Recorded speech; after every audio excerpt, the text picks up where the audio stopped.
still here.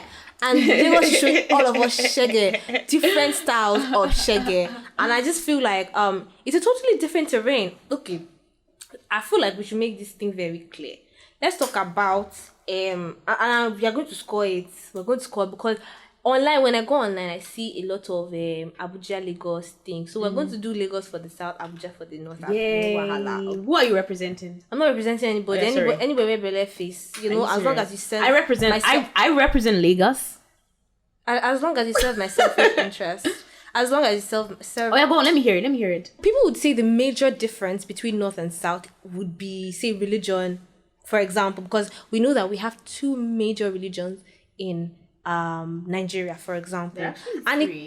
Three major religions in Nigeria, but like we kind of see that our cultures are influenced in a certain way, sometimes by religion, sometimes by ethnicity. So like if we're talking about how this has informed, I want to talk about dressing in the north. When I'm talking about the north, I'm talking about northern states. I'm talking Abuja, Katsina, Kano, Jigawa, Taraba, Yobe, Adamawa, Borno. Should I go on? Or will you stop me? I think you just want to show off that you know states. And well, if you say state, what's the capital now? That's where you know. With states and capital, let me try and remember because I don't know. Why the hell are you speaking like that? I don't know. Okay, so let's talk about dressing. Okay. You see these petty skirt that people wear in this Lagos. Let me tell you a story.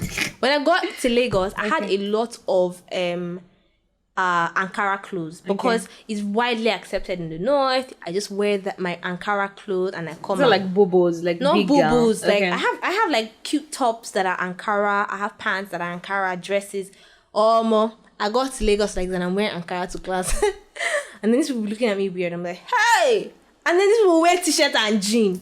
I'll be like, we're city boys and girls over here. I'm like, the hell is going on? We're from the United States. Honestly, I was feeling so out of place and it was so odd. It was one. Serious? Was it that serious? It was odd though. I don't know if people know Aswani. I didn't have money. So immediately the next week I just had small change. I went to Aswani to go and I remember the brown shirt I bought. The brown shirt, it floats on your body, and then one skinny jean like that. I hate skinny jean, but I bought skinny jean because I was feeling so oppressed and everything I had in my box. No, don't pity me. So no. I'm a fashion killer. No, you're a fashion killer. Yeah.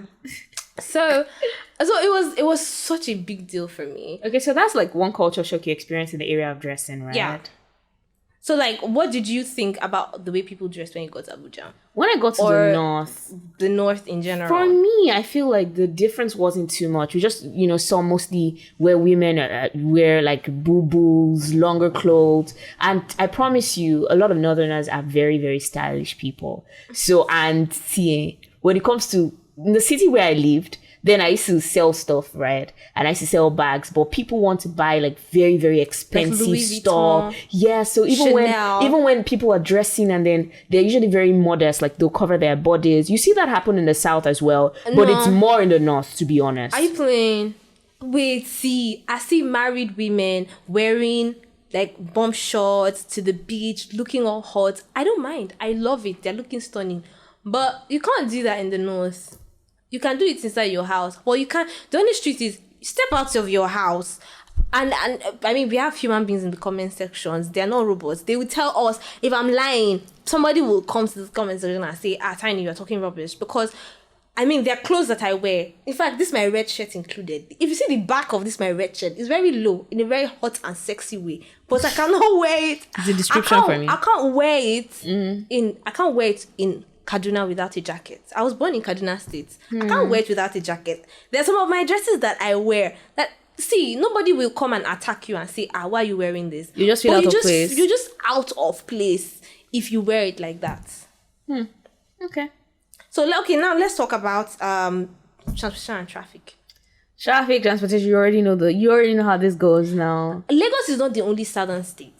Do you understand? I mean, I feel like there are a lot of other states that have very great road network and don't experience so much traffic. For example, Calabar, it's an amazing place to be. Yeah, and it's in the south as well, right? Yeah. So I mean, it happens like that. It's not in every southern state that you see traffic. So it's like we're doing Lagos and we're doing Abuja, you know. But if you're talking about Lagos and Abuja, then obviously you know that Lagos is traffic center of the entire universe. Traffic center of the entire. You be in this Lagos, and people do a lot of content on these things because it's a big deal. You'll be in Lagos, you tell yourself, okay, see where I'm going to. This place is just 15 minutes away. And you will now spend 3 hours trying to get to that place, and you'll be like, what's going on? I know, right? What's happening? I've suffered because of Lagos traffic, and sometimes, you know, there was a time where we were in the traffic one day, when I met a lady, she was going for an interview. Okay.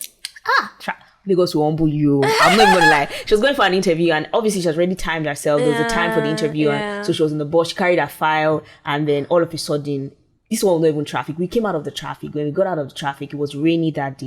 Then the bus now broke down. Hell. You know how they will not do, they know that their buses are bad, public transportation system. They will now people. pass people inside. So she now got there and she's like, what's going on? His bus stops in the middle of the road in the rain. Oh my God. And I just know how that girl felt, you know. I don't know if she was able to make that interview that day. These are some of the experiences that you have in Lagos. Because if it was to be Abuja, for example, where I've lived, I know that it's very easy. All you need to do is just get up in the morning. It used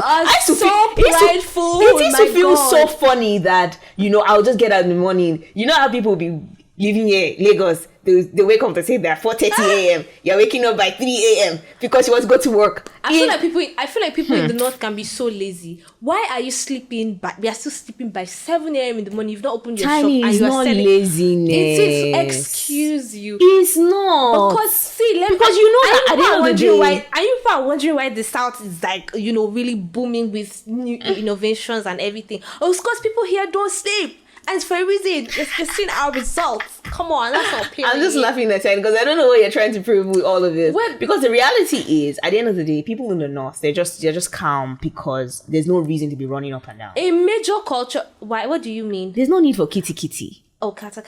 You know. Because you know that when you wake up by that 8 a.m. and you need to be at your office by 9, you will get there. So why kill yourself? Why? Wow. Why? You reek of someone that likes baby girl lifestyle.